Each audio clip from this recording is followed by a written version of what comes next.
Welcome back to Forbidden Knowledge News. I'm your host, Chris Matthew. Today my guest is Karin Wilkinson. First, some great ways to support Forbidden Knowledge News. Watch the Forbidden documentary, Occult Louisiana, available on Tubi and multiple streaming platforms. The trailer is available right in the description.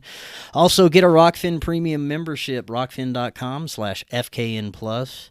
And always be sure to download our audio podcast directly through Spreaker. We're also booking guests for October. If you have suggestions or you'd like to be a guest, email me, forbiddenknowledgenews@gmail.com. Today I want to welcome back to the show Karin Wilkinson. She is the author of Stolen Seed, Evil Harvest. She is a regular writer and contributor to L.A. Marzulli's monthly newsletter, Politics, Prophecy, and the Supernatural. For as early as she can remember, she has been abducted by non-human alien intelligences. Karin, welcome back. How you doing? Oh, thank you so much for having me, Chris. I'm doing great. How are you doing today? I'm excellent. Very much looking forward to this. We're going to further explore your experiences and share your insights. You're also going to be a part of my upcoming documentary. We're very excited about that. As far as your story goes, for as long as you can remember, you've had, for the most part, a very terrifying and negative types of experiences with non-human intelligences. On the other hand, you've also had a very profound and positive near-death experience, which we'll be discussing as well. My upcoming film will cover the connections between these and other paranormal and spiritual experiences. So I'm very much looking forward to you sharing your understandings with us. First, it's been a while since you've been on. Remind the audience just a little bit about yourself and what you're currently involved with. Well, my name is Karin Wilkinson again, and I am the author of the book Stolen Seed, Evil Harvest, and working on my next one, but I won't let that cat out of the bag just yet. And right now, what I'm working on is just sharing this information, going to conferences and events, speaking. I was just speaking this past week here in Texas to a group of people and just sharing my experiences, my information, talking to other experiencers, and getting, offering information to people who really are looking for answers. There are a lot of people out there that talk about UFOs and aliens and experiences, but they haven't actually had the firsthand experience that myself and others have had. So when we get the opportunity to talk to someone from that firsthand experience, it's really helpful for them. So that's been a lot of what I've been doing lately. And it's been extremely rewarding in that respect, just being able to meet with people and share with people. Now, if you could summarize your experiences into a brief synopsis, what would you say about it? I would say that my experiences are that I was taken from my earliest memories against my will by non-human alien entities. And throughout my life, there were many different things that happened in relation to that.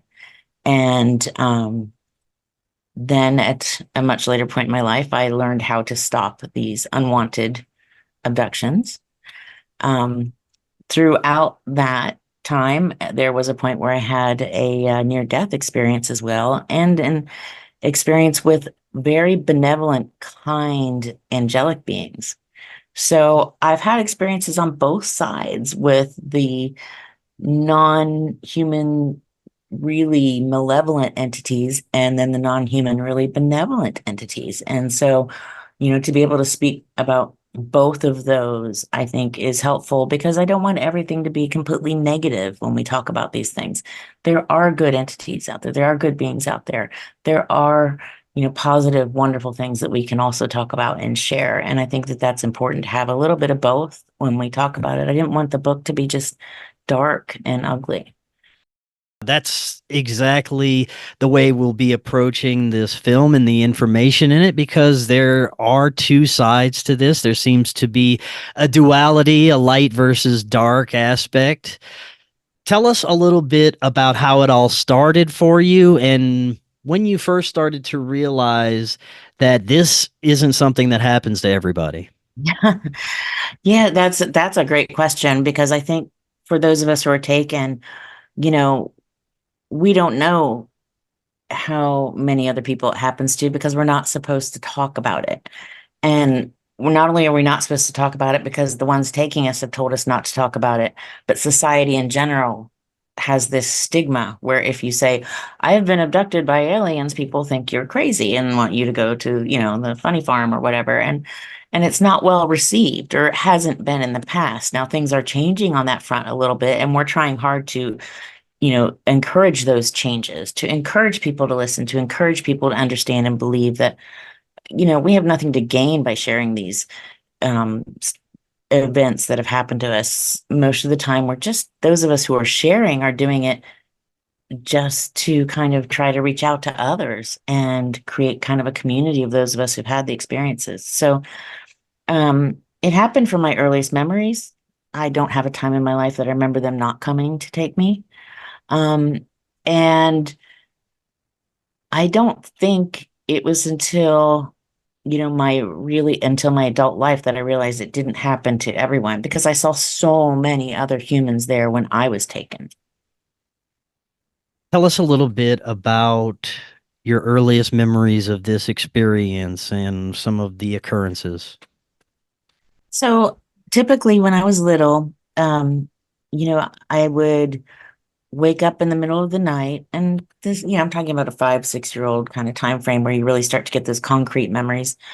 And usually I would sense that they were there. I could feel a change in the room before I even saw them. Sometimes there'd be a light in a window. Sometimes I would hear a really low vibrational hum. And in the room, there would be two, at least two, sometimes more, of the typical gray, bulbous head, big black screen eyes that kind of almond shape that wrap around alien entities in my room. And I would be terrified. If there was someone else in the room, I couldn't wake them up. They would just be in a state of deep, deep sleep. And at that point, I would be put into a state of what I call waking paralysis. And I've had a lot of sleep paralysis throughout my life, but waking paralysis is something where you are awake, you've already been woken up, but now I can't move. Now I can't, scream, I can't move, I can't fight, I can't do anything. And at that point, I would be levitated off of my bed and through a window or through a ceiling. And, I remember seeing every detail of the screens and the windows sometimes, or the ceilings in whatever house I was. And it didn't matter where I was, it didn't matter what house I was at, if it was my parents' or my grandparents' house or a friend's house, I would be taken from wherever I was. Um, and I would try to hide at night too. As a little kid, I'd try to find places to hide. I thought if I could find this big enough suitcase and get in it and zip it up, maybe I could hide from them. And my older sibling, I remember saying to me, it doesn't matter where you hide, they can see us through the house. And it's such a weird conversation for little kids to be having, But we didn't have vocabulary either at that point to say who and what they were. We didn't know what they were. I didn't know who they were. They didn't share a lot of information with me. Did these occurrences mainly happen at night, either before you slept or after you started to fall asleep when you were in sort of a hypnagogic state? Usually it would be around the time I was going to bed. Yeah. When the house was quiet and everyone else was going to sleep. It seems like once people were asleep, they would be put into a deeper state of sleep at that point. So it was always seemed to be middle of night, 2, 3 in the morning. I mean, we didn't have phones or digital clocks or anything when I was little like that. So I never was always, never had that time right there to know what time it was. It was usually the middle of the night. But I would be woken up, like physically awake. And I'd know I was awake because sometimes I'd be so scared I might wet the bed, as a little kid, when you're scared, things like that happen. There's so many different things that would happen that would let me know I was physically awake. Mm. Talk a little bit more about how you could be aware that you're awake, because Some would argue that these are very profound dream states that people are experiencing, but I've interviewed enough experiences and abductees to know that there is something else occurring there. But to the best of your understanding and the best of your ability, tell us about how you could tell the difference between the dreams and these experiences. Right. That's a great question. And I do write about that in the book because I think it's important for people to understand that as well, because I've had a lot of people ask that very question. When you think about what happens in a dream, quite often we don't remember our dreams. And sometimes we will if it seems like a very significant dream, maybe something that rattles us. But dreams don't leave you with physical and emotional scars, and they don't stay with you your whole life the way a memory does. If you fall down off your bike when you're a little kid, you're going to remember that and the way it smelled, the way it felt, the way, the feeling of things. Was it hot? Was it cold? Were you scared? Was there a weird smell in the air? Was it, humid? Just different things like that. So there's so many tactile things that existed that would not exist in a dream state, that allow you to know for sure that this is not a dream. Things in dreams can be wonky and crazy. You can have a door that should be closed but's open, or something is backwards, or something is wrong, especially if it's a sleep paralysis event. But when you're physically awake, your senses are very different, and the memories are very different. I mean, these are just vivid memories of very, scary and difficult events. Tell us a little bit about how the phenomenon progressed as you got older. Right. As I got older, throughout my abduction experiences, I had a handler, someone I called my handler, who was the same person who was always with me. And he appeared as a man, military looking, very, very tall, very robust, very athletic kind of looking, and handsome, and just always there, like the person who I was supposed to go to when I got there, and would let me know where I was supposed to go or what I was supposed to do. Gave me a sense of comfort, almost like I was protected by this person, because there were a lot of other entities around, obviously. Um, and as I got older, it went from just these strange experiments or what they were doing, and they didn't tell me what they were doing, but they would take different, samples from my blood or from my body. They would have machines that I didn't understand what they were doing, but clearly they were, you know examining me. And as I got older, the change happened where it went from just simple, what seemed like simple observations, to pregnancies. And if you want, I can talk about how that kind of happened, what happened the first Yeah. time I happening. First, I want to go back to your quote unquote handler that you were talking about. Did this individual just appear to you during these experiences, or did he show up and appear to anyone else in your waking life? Yeah. No, he was just there where I was taken. So Mm. I wasn't connected with him until I was taken to whatever location they were taking me to. So the Greys would transport me, and oftentimes it would be at a bank of like elevator doors that we would get in, and they just go down and down. And then I got on when I was little, I called them the sideways elevators. Now I realize it was some kind of high-speed transport. But when I was little, vehicles make noise, and this was a very silent, so it was like an elevator, I thought, that went side to side or up at an angle or down at an angle and made crazy turns and things. Once that took me to my destination, which was clearly in some sort of underground base, um, and it was, these areas that they took me to were massive. They're huge. Like, if you imagine every football stadium and airport and high schools and colleges, things like that, all put together. They're just giant, massive rooms and small rooms and hallways and stairwells and elevators. And it was very confusing. But once I got to that place, there was kind of this holding area. I remember from a few times that I was taken, I have a memory of all of us a lot of other humans, and we would be walking towards, everyone seemed to know where they need to go. And I don't know how people know where they were going. I obviously wasn't asking, those questions, but I would know where my handler was. I could sense him, and I would just go straight to him. And then it would be off to whatever they were going to do, sometimes an exam room or different things. So, Tell us about what you were just mentioning before, the pregnancies and the events surrounding this. sure. When I was in my early 20s, I got pregnant, and I was married at the time, so it wasn't unusual that I could get pregnant. It wasn't something that was strange by any means. And I was very excited. I went to the doctor, had my blood tests, and heard the heartbeat, and got my prescription for my vitamins and all those things that you do when you first find out you're pregnant in that first trimester. And everything was going fine in the first trimester of the pregnancy. And when I got to the end of that first trimester, I woke up one night and I was feeling very badly. I had very bad abdominal pain, and went to the emergency room, and they couldn't find a heartbeat. And so they did an ultrasound and they didn't see a baby. So they then did what's called a D&C, which is not something they should, do lightly, because it can damage a woman's reproduction possibilities, but it's where they clean out your uterus to take out anything that's left from the fetus and find out what happened and make sure, everything's okay. And they came back to me after the D&C and said, "Ma'am, are you sure you were pregnant?"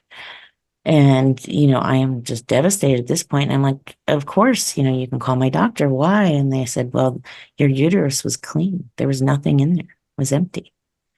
I was shocked. I didn't know what to think. I mean, they're like, maybe you lost the baby at home. I'm like, I would know if anything came out of me at home. It's not like anything had happened at home. I mean, it doesn't just disappear. And this happened several times over and over again, to the point that I stopped going to the doctor when I'd find out I was pregnant. I would just wait, because I didn't know if this was going to be one of those that went away, or if it was a real pregnancy where I would have one of my, children, which I'm blessed to have several children and have adopted several children, and I love them with my whole heart. But it's just tragic to lose a child. And it took a long time for me to be able to talk about this without crying. There's a lot of interviews, if you look back, where I'm crying when I tell this story. And quite often after an interview like this, I will go, and, it's because the emotion never leaves you, the thought of losing a child. It's just so traumatic. So the trauma was real. What happened was real. I do get a lot of pushback when I talk about this story, but I have since spoken with so many other women who have had the exact same thing happen. Angela is in L.A. Marzulli's fourth movie in the UFO series, and she talks about her same experiences where, they saw that baby, that in her case, she was able to have an ultrasound before that baby disappeared. There's just too many of us that have had this happen. And then, and I published this in the book, a government report came out after my interview that confirmed that they were aware of these missing pregnancies and that it has a connection. So, some validation is there for those of us who've been through this, and that does help a little bit, but it doesn't take away the pain of losing those children, for sure. And eventually you had experiences where you possibly may have met these hybrid children that were taken from you. Is that right? Yes, I did. There were two very specific and very clear experiences that I remember. One, I was taken in a typical scenario where I would be taken, and I was taken to the underground facilities as usual. And but this time I was walked down a hallway I wasn't familiar with. And I was with, I believe, a gray and like a Nordic being at that time. And they walked me down a hallway, and it was very darkly like backlit, almost a red color. And the hallway was lined with what looked like aquariums. If you've ever been to a pet store and seen a wall of aquariums, it kind of looked like that. And they went all the way up to the top of the ceiling practically. And I remember trying so hard to focus on what was in them, because it looked red, but I think that could have been the lighting. So I don't know what color the liquid was. but there were fetuses in there. I couldn't tell if they were human, non-human, animal, whatever. I couldn't tell what they were, and at various stages of development, from tiny to quite large. And I was trying so hard to focus, but I was in that state of what we call UFO brain fog, where when I was taken, and this happens to most people when they're taken, there's this level of control over your body and your mind where it's like thinking and walking through molasses or syrup. You can't quite think as clearly as you want. You can't reach out or strike out. And I think, that just is like a control mechanism. It's like a straitjacket almost. So we get to the end of that hallway where these tanks just kind of end and the hallway goes on, but there's a door on either side, and they take me to the door to the right and open the door. And it's a room the size of a large closet. Nothing really in there, just the room. There's like a window mirror thing on one of the walls, but I don't know if that was an observation mirror. It could have been, but I have no idea. And there's a woman in there, and she was on the floor imitating childbirth, and she had a little baby with her. It didn't look human, and she was very involved in what she was doing there. And I just found it just utterly disgusting and strange. And as I'm kind of reeling from that, the entities that are with me say, I turn around, they have a baby, they hand me this baby, and they say, "This is your baby. Hold your baby. This is a good baby." And I look at this baby and I take it, and it's very small, very rigid, very compact, very dark in color, almost like a purple blue in color. And it's not really moving or responding to me. But I can tell it's mine. I can tell by how it looks. I know this is my child. And I hold it up to me, and it won't cuddle into me. It just won't respond to me. And I keep looking at it, and I'm trying to hold it. And I'm like, "What's wrong with my baby?" And they're like, "Hold your baby. It's a good baby." They're just encouraging me to hold it. And I'm like, "No, something's wrong with my baby." So I'm like, "You know what? I'm going to take this baby home, and I'm going to fix it." So I'm, holding this baby, and I'm getting really upset because it's not responding to me. And they're like, "No, it's okay." And I'm like, and I kind of got belligerent with them, and I'm like, "I'm taking my baby home." And they're like, "No, no, you can hold your baby, help your baby, whatever." I can't remember exactly all the things they were saying to me about it, but I do know I kind of definitely got mama bear on him. I got belligerent. I'm like, "I'm taking this baby. This is mine. I'm going to fix it." I just thought I could fix it. And they put me into just a sleep state. They have that ability to just turn someone on and off at will. And the next thing I know, I woke up in my bed. I mean, I could still feel that baby. I could still smell it. I was so upset. I don't know for how long I cried. I had to have cried all night.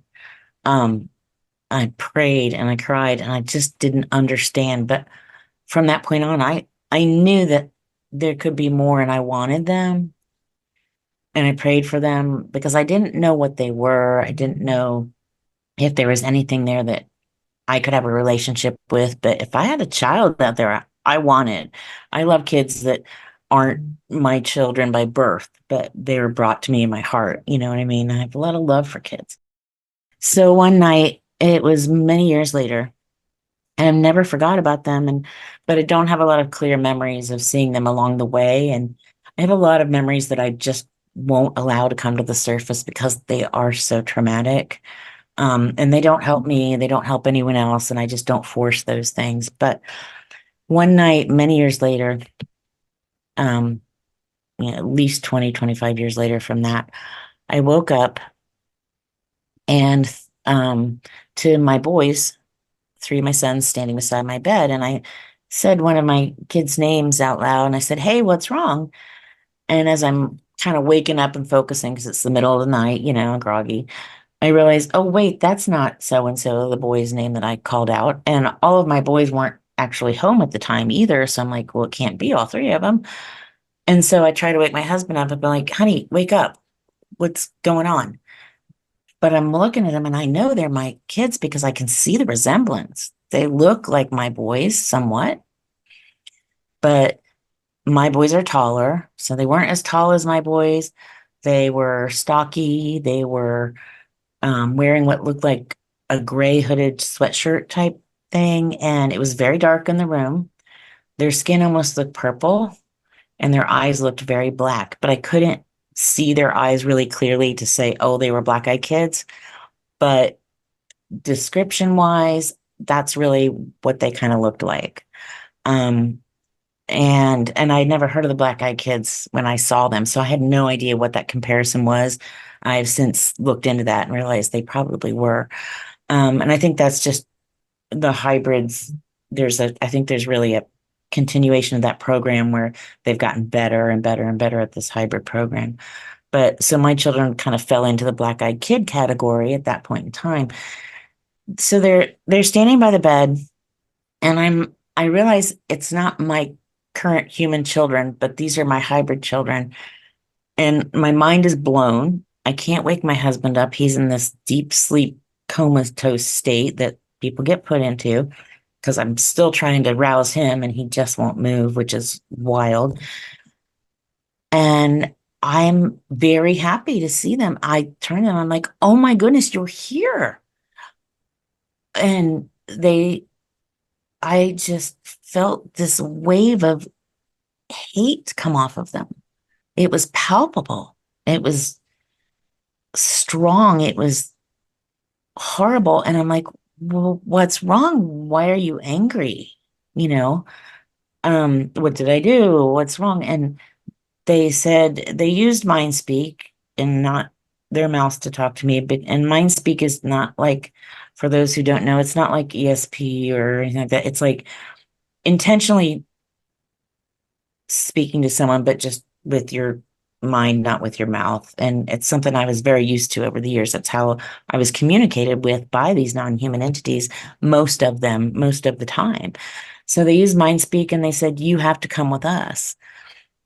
And I looked at them and I said, no, I'm not going with you. That's not going to happen. Because I'm not going back there. I'd already stopped the abductions and I understood who and what they were and how to stop it. And I think they sent the kids to try to get me back in, to get me to go back. And I said, no, I'm not going with you. But I said, you can stay here. And they're like, no, you have to come with us. And the anger and the hate just was building and building. It was awful. And they started to put me into that waking paralysis state. I started to feel my body lifting off the bed. And I'm like, oh no, in Jesus' name, no. And I just said that just so matter of factly, it just kind of one of those almost habitually. And the second I said that, my body, boom, right back on the bed. My husband sits up straight up in bed. The boys are gone, just instant. And it's over the second I said that. And I was just, my husband sits straight up. And I'm like, he's like, what? I'm like, oh, I hate that he couldn't see them. I wanted him to see them. And then I told him what had just happened, and it was just, but that wasn't a dream. That was so real. And there was not a break in me being asleep and awake and sitting up and being in conversation with them. And then him sitting up and being a part of that. Now he's aware at that point. So that's another way you can tell when it's not a dream. Earlier, you mentioned a couple of different types of entities that you encountered, what your Mhm. typical grays are described as. You also mentioned Nordics. Tell us about the different types of entities you've interacted with. Sure.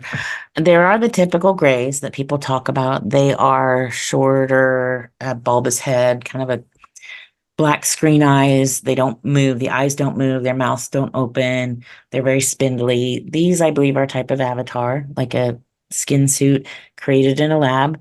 I mean, we can create skin in a lab. We can do all those things. So it's not unusual.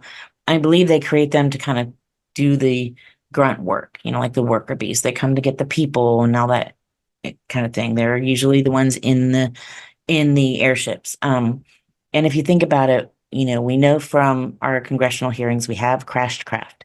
We have non-human biologics.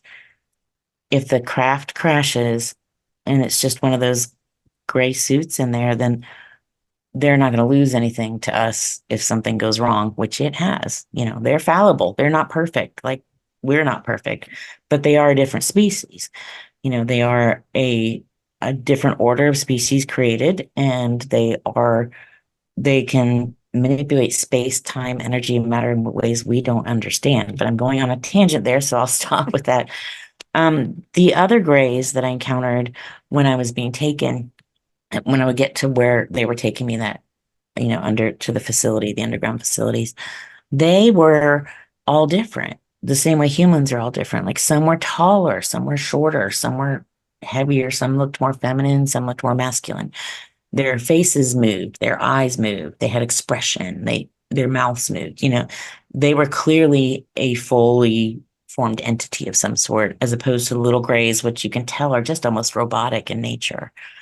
There were the Nordic type that I talk about. Some people refer to those as the tall whites also.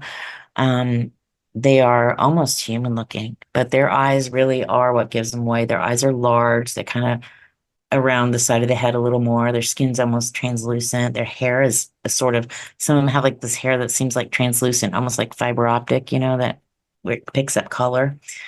And their eyes are, light colors, like gray, blue, green colors. Um, there were the reptilian types, and that was what my handler was when he wasn't appearing as human. His true form was that of a reptilian. And they're not disgusting and gross, but they are all different. And their skin is really unique and beautiful. It's kind of like the scales are almost opalescent and almost look bejeweled in a way. It's so hard to describe, but it's not like a lizard crawling on the ground kind of thing. And and then there were the insectolan, which are very, it's just still to this day to me one of the scariest things I've ever seen. Like I can't look at like a hammerhead shark without being scared, because that has a similar look to it. I know that sounds weird, but the way the eyes are and the faces, I can't go and see those at the aquarium without just having to leave. I can't do it. And then within those, and I kind of categorize it into those four categories. Within those categories, they kind of cross over. There's some grays that look reptilian and some Nordics that look more like grays, or some insectoids that look more, like one of there's crossover in between them. So they're also different. But that kind of is a general category for what I've seen. And that's all I've seen. That doesn't mean there aren't more. It's just all that I remember and that I personally remember seeing. You and many others report that there has been sightings of military personnel, humans in military garb. How deeply do you think that our military is involved with these beings, and Right.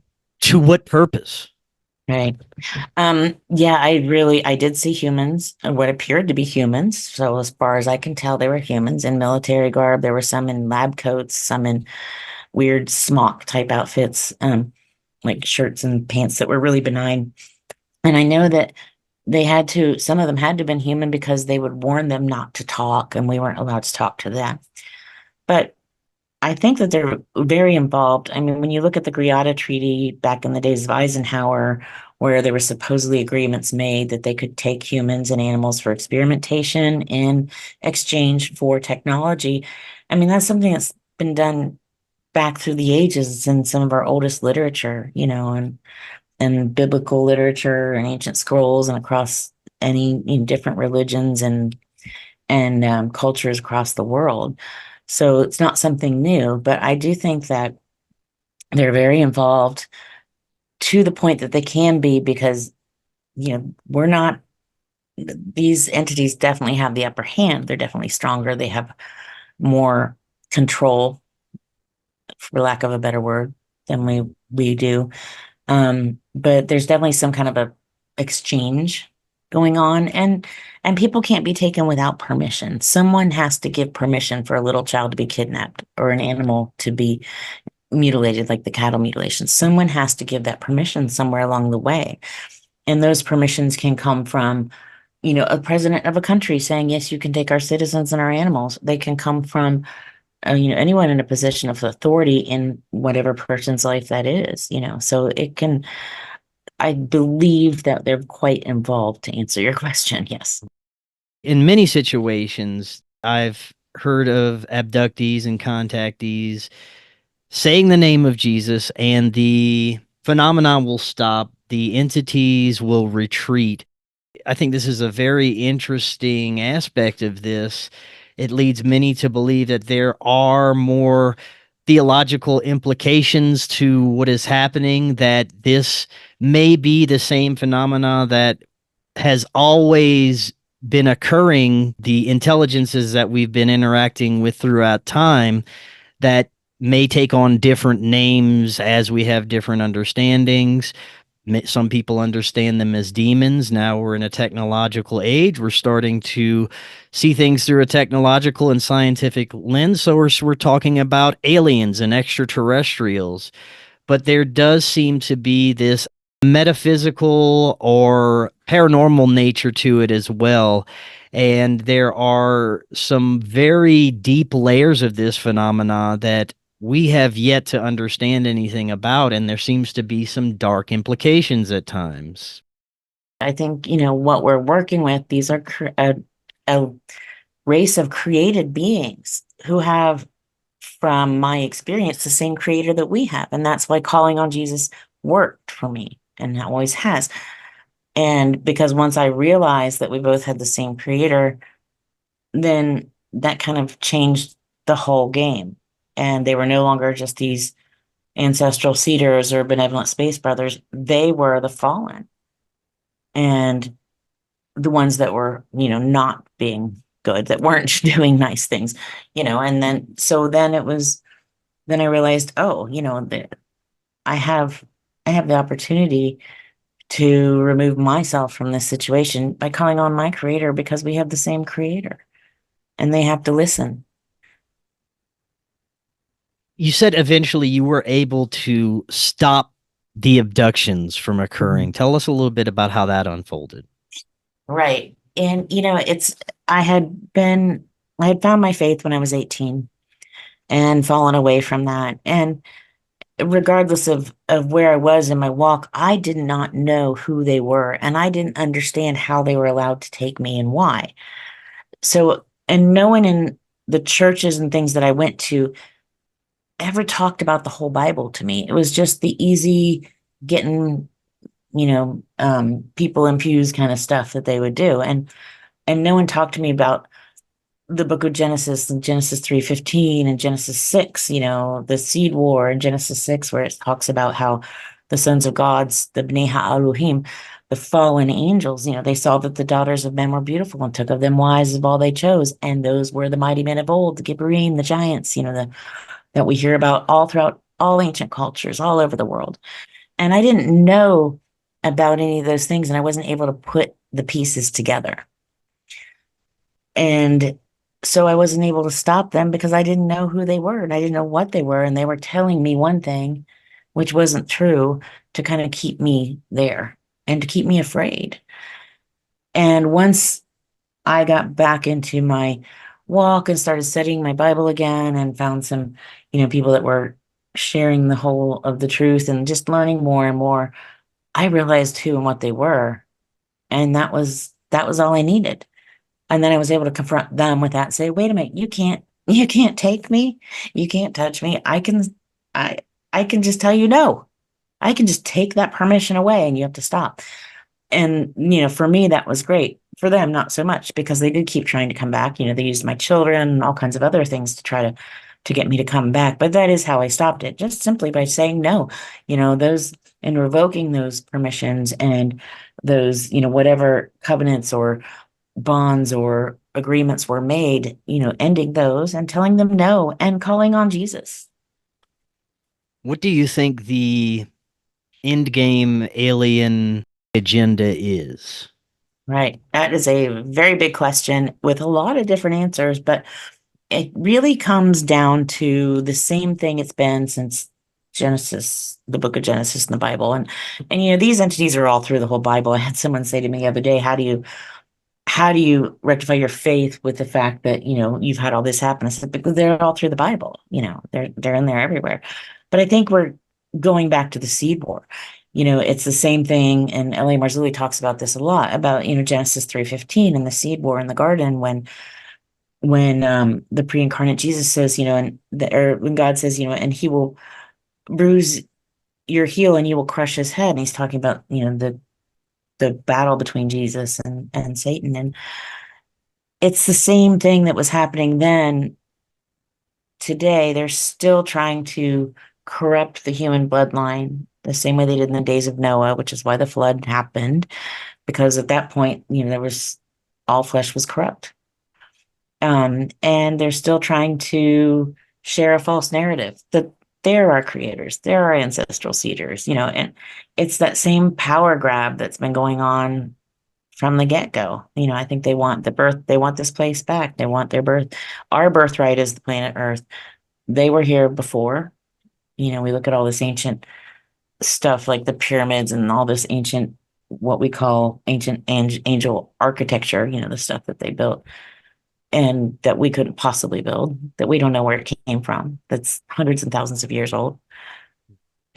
That's when they were here and they want it back, but they lost it and it's ours. And they're not happy about that. Do you think the reason we exist in such a negative system when it comes to our medical systems, our political system, our educational system, if you look deeply enough into it and you learn enough about it, at its core, it's anti-human, it's parasitic. It does not have the best interest of humanity in mind. And this goes for most of the systems in our reality that we're subjected to by our ruling class. So that leads me to believe maybe our ruling class is influenced by something non-human. What do you think? Oh, I tend to agree with you 100%. Yeah, there are so many better ways for us to heal our bodies and deal with the things we deal with. But instead, we are constantly barraged with unhealthy, unfavorable choices that cause cancers and diseases and viruses. And it sounds like you're aware, as I am, most things come down to parasites. And, and that's that's something that we can control, but it's just being pushed at us. And yeah, I think that so much of that is influenced in a way as to cause harm to us. There is a verse in the Bible that says that there will come a time where people will pray for death, but death will flee them because, you're starting to create these bodies that won't die. When you start genetically altering people, at what point are you no longer human? At what point are we letting something else take over and we're no longer human? Is that how they're going to get their planet back? Is that how they're going to get their birthright back? And, is the mark of the beast just simply going to be those of us who are still human? Who knows? It could be so many things. It's just, it boggles the mind when you start to try to go down all those paths. The more I learn about this, the less I understand, and the more there is to know. It's multi-layered and super fascinating, but there is also a light side to this. I believe there's a good side to this, and I want to get into your experiences with the positive. And you had a near-death experience, which is not necessarily positive, but the outcome of that and the experience you had during that was a very positive experience, and I'd love to hear about it. Absolutely. Yes, it was, what led to it was very traumatic. Mhm. But actually, because it was such a traumatic experience getting to that point, I had to have some PTSD therapy, which is what allowed me to then be more comfortable sharing my abduction encounters with people. It gave me the tools I needed to be able to share this without breaking down every time. So that was also another really positive thing that came out of it, a byproduct that, was very unexpected. But yeah, I was in the hospital going for one of my many surgeries that I've had to have. Some of this is really hard to explain, but I've had a lot of stuff happen based on what this lifetime of exposure has been. I was going in for surgery and I was in the operating room, but I was not hooked up to anything yet. It wasn't my first time with this surgeon. They took me into the operating room prematurely. I had 2 IV ports in, but I was not hooked up to IVs. I wasn't hooked up to monitors or machines because they weren't quite ready. They're like, "Are you okay waiting in here?" I'm like, "Yeah, it's fine." It wasn't nervous or worried about that. And there were two nurses putzing around the room, getting things ready. And a woman who I assumed was a anesthesiologist or a nurse anesthetist. I know there's difference, but I'm not aware of how you tell the difference. Came in, she had short dark hair, a big white lab coat, and she leaned over me and her pocket was full of syringes. And she took one out and gave me what I assumed was my sedative, which they give you before surgery, and it just relaxes you and calms you down. And then you don't remember anything after that. And I was ready for that because I'm in an operating room already, and it's not a pleasant, place to be. She pushed it into my IV port and just turned around and walked out the room. Didn't say, "How are you feeling? How is that? This is your sedative," nothing. And I never saw this woman again. I couldn't find her. I couldn't find her name. I couldn't find her information. I poured through all the hospital records. I could not find her. And I wanted to because I was worried that she might have worried that she killed me or hurt me in some way. And I wanted to let her know I was okay. And then I realized later this might have been on purpose, but I have no way of knowing that. But so she pushed this through my IV port, and instead of a sedative, she gave me a paralytic. And now she's gone. Then nobody's watching me. The nurses are doing things, prepping for the surgery. I'm not hooked up to any machines or monitors, so no one knows what's going on with me. And I am suddenly paralyzed. I can't breathe. I can't speak. I can't move, but not in water. My body felt like it was made of cement. I was terrified. I realized I'm dying and I can't do anything about it. I can't tell anyone. No one knows I'm here. No one knows what's happening. No one's watching me. And I just remember thinking, oh God, please help me. What do I do? And as soon as I thought that, my body, I was out of my body in the blink of an eye. There wasn't even it took no time. It was just instantly out of my body. And now I am watching everything in the room, but I'm off to the left side of my body. So I'm up and on the left side of my body. My body's facing this way, and I'm on my physical left side and watching everything in the room. And I can see what's happening in the other rooms too. The surgeon was in an adjoining room doing stuff. And the first thing I noticed is it was the most beautiful, calm, peace, love feeling that I have ever felt in my life. There is nothing that describes it. We have nothing like it. I could not describe it if I tried. It is beyond words. I cling to the memory of that.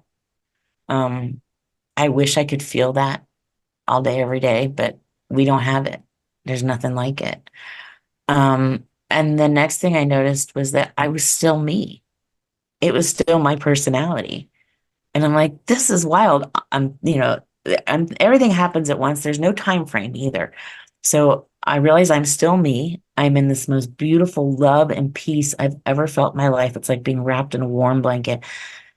And there's no sense of time passing at all. And I can see without eyes. I can hear without ears. I mean, everything happens without my physical body, but I have full awareness of absolutely everything and then some. And eventually I notice the nurses, one of them walks by where I'm lying there dead. And I don't know how long it's been because, like I said, there was no sense of time.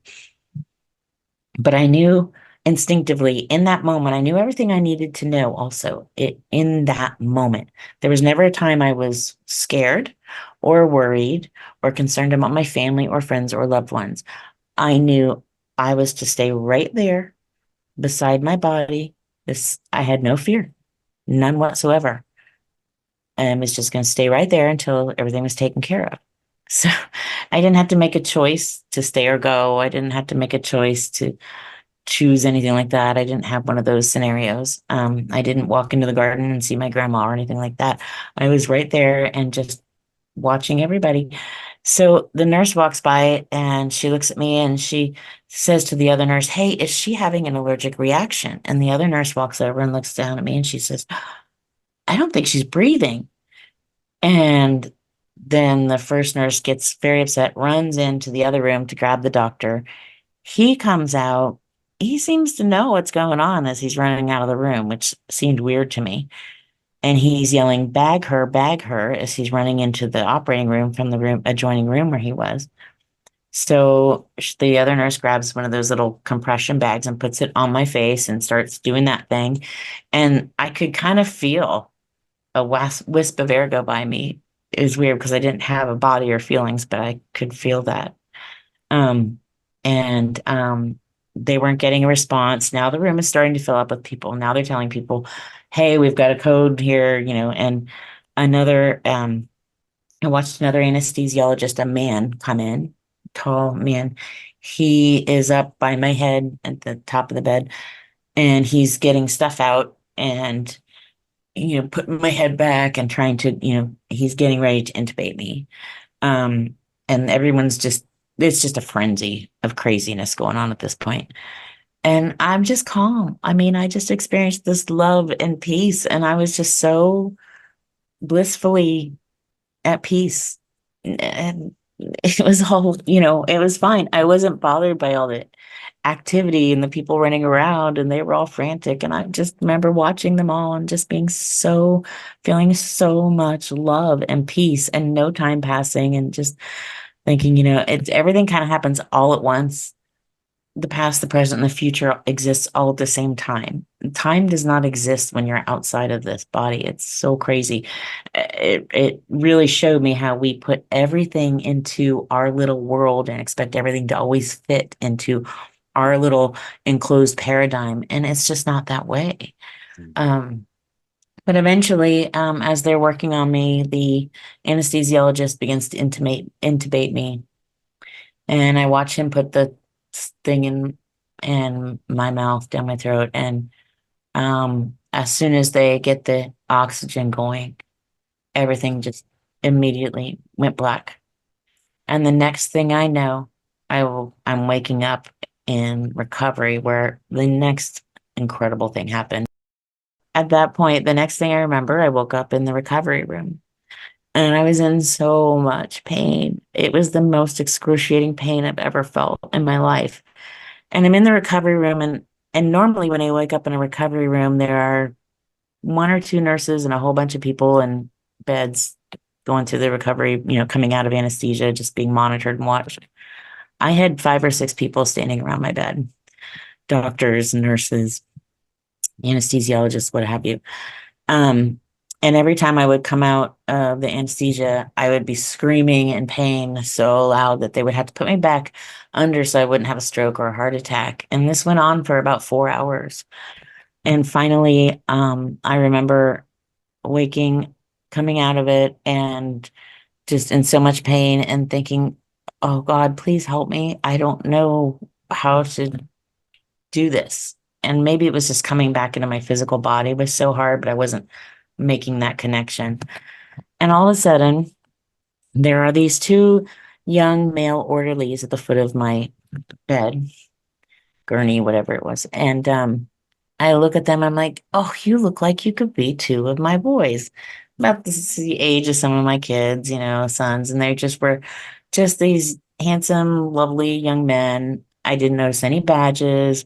They didn't speak to me so much. They were there. I was talking to them and they calmed me down. And all of a sudden, I didn't mind that it was in all this pain because they were just such a calming, loving presence. And I just kept saying, "You are so sweet. Oh, you remind me so much of my boys. Thank you for helping me." And they just calmed me down.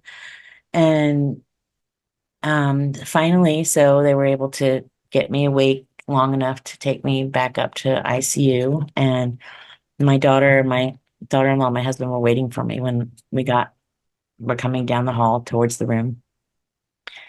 And I remember grabbing their hands and saying, you have to meet these boys.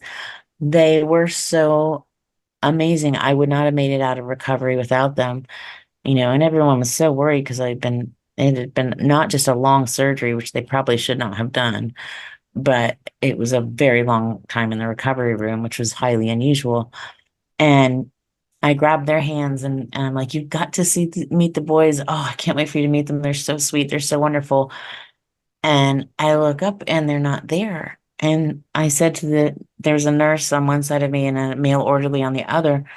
And I look at them and I said, what happened to the boys that were with us? And they said, honey, who are you talking about? And I said, the two young male orderlies that were with us all the way up from the recovery room, the ones I was talking to. And she's like, honey, there's no one there. We wondered who you were talking to. It's just been the two of us this whole time. I don't know who you're talking about. And no one else saw them. I mean, I asked everyone because every doctor who had been there with me in recovery, every nurse, every orderly, nobody saw them but me. And they were there. I mean, I wouldn't have gotten through it without them. And I really think those were angels. Those were good, benevolent, angelic beings who came and helped me through because it gave me such a sense of calm and peace and love and just I wasn't worried about the pain anymore. And it was just such a beautiful experience. And they were there to help. They didn't interfere. They didn't interfere with no one else saw them. They didn't talk to anyone else. They didn't interfere with anything. They helped and they were gone. They did what they came to do and then they left. They didn't take anything and they didn't hurt anyone and they didn't interfere with anything. And that is what a beautiful, benevolent, angelic being should be for someone. Now, part of my film will cover the connections between benevolent experiences like that and waking synchronicities or messages that we get that let us know or indicate that we're on a right path, or it may give us information. But I believe there is this benevolent communication as well if we're connected to that energy. Would you agree? Oh, absolutely. I mean, God communicates with us, I think, in so many different ways, and if we're open to it, the danger, I think, can lie in the fact that are we capable of discerning between the benevolent and the malevolent? And I often posit this to people, think about just in our lives. A pedophile does not walk around wearing a t-shirt that says, hey, I'm a pedophile. He's going to infiltrate your daycare, your school, your church. A carjacker doesn't walk around announcing what he's going to do. An assassin. Those people come in as if they are kind and loving and benevolent, and they lure you in with their lies and their false sense of security. And that's what I warn people about is that how do we know what we're going to get? I mean, you can tell by what the fruit of it is, what happened with me. Those entities in the hospital clearly were benevolent. All they did was help and they left. But the entities that were taking me against my will, no. Even if people want to call them our benevolent space brothers, I cannot get behind kidnapping children, torturing animals, things like that. Those to me are not benevolent actions. So I agree with you. I think there are some very wonderful, positive, benevolent messages that we can receive, but we have to be very careful to know where we're receiving our information. Now, to close out, there are some that believe we're in what you would call a prophetic age, where a lot of the darkness is becoming more evident. People are becoming aware that there's something fundamentally wrong with, like we were saying earlier, our systems and the ruling class, and that there is definitely a spiritual side of this that affects our reality. And I think the more we become aware of that, the more of a chance we have to check out of those systems that don't align with humanity. Do you see that there are some positive changes happening right now with people's awareness? Oh, definitely. Yeah. I see, as usual, there's things happening on both sides and I think I see a lot of good happening. More and more people are wanting to talk about these things, to talk about, and I'm not talking about getting religious and I'm not talking about anything like that, but I'm talking about ancient texts and biblical references and things that actually have meaning today that didn't before. I mean, you look at the book of Daniel. time of the end. What's the time of the end? Men will go to and fro across the earth. Knowledge will increase. Well, what are we doing? People are going to and fro across the earth. Knowledge is increasing. And it will be like the days of Noah. What are we seeing? We're seeing chimeras. We're seeing all these things happen again. The last 100 years, our leaps forward have been unprecedented when you look at what's happened in the last 2 or 3,000 years. And we don't know what happened before them. We don't have good information. All we have to work with is what we have now. But I definitely see changes, but I see people who are trying very hard to embrace the goodness, embrace the lights, be aware of what could be negative or ugly. But then I also see a whole lot on the other side of that too, where people are embracing things they want to believe are benevolent. They want so bad to believe that these are our space brothers, but you just, no matter how you slice it, it's still going to come up as not so good. Right. Well, Karin, thank you so much. This was fantastic. Great information, very important information. If people want to find out more about you, pick up your book, what's the best way that they can do so? Right. If you want to find out more about me, you can find me on social media under Karin Wilkinson Author. And of course, I'll have all of that information for Chris. You can find me on Instagram, Facebook, and TikTok that way. You can find my website, KarinWilkinsonAuthor.com, spelled with I's, so that'll help. The book is available exclusively right now at lamarzulli.com. That's LAMARZULLI.com, or at any of the number of events. If you follow his live event schedule, I'm usually at most of those, and I also post my events on my social media. So love to meet people in person. And if you want to reach out, if you've had something happen, if you want to share an experience, if you feel like you're the only one, you're not alone, you can email me, reach out. I prefer email. Social media is really hard. Those messages get lost so easy. But go to my website. You can send me an email. It will come directly to me, not to anyone else. I will get that email and I will get back to you. And if you have sent an email and you haven't heard from me, please send it again. Emails do sometimes not come through no fault of our own. But, technology is not always 100%. So, but I love to hear from people. So please just feel free to reach out. I love to, we can share stories. I don't share anyone's stories, but people need to know they're not alone and that there is a way to stop this. And I'm more than happy to share what I know with anyone who wants to know that. Excellent. Karin, thank you so much. Definitely love to speak more in the future. And until next time, everyone, have a wonderful evening. We will be talking again tomorrow. See y'all then.